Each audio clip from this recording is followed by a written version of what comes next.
कराची में हालिया शदीद बारिशों के बाइस हब डैम में पानी के रेलों की आमद जारी है, जिसके बाइस पानी की सतह में गैर मामूली इजाफा हुआ है, जिसके नतीजे में हब डैम में पानी रात 12 बजे लेवल 343 फीट से भी तजावज़ कर गया था। गरीब मानव से सब राशन वाशन सब कुछ भी कोन करे सब बच्चे चाय कौन पीती है असु इनने बैठा हूं रात तू करे सु इनने सजा बच्चा लेरा ना कुछ भी कोन। दूसरी जानिब हब के मुख्तलिफ इलाकों में शदीद बारिशों की वजह से कहीं इलाके शदीद मुतासिर हैं।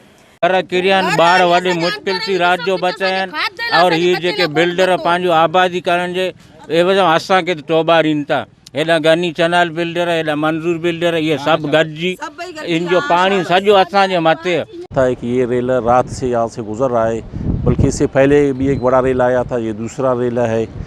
तो इसमें ये हुआ कि इंतज़ामिया पहले भी अलर्ट था, अभी भी अलर्ट है। सबसे पहले हमने जो आबादी हिट हो रहे थे ये हब नदी की वजह से, उनको हमने वहाँ से शिफ्ट किया है। पानी घरों में दाखिल हो चुकी है, लोगों को शदीद मुश्किलात का सामना है। वश न्यूज़ लसबेला।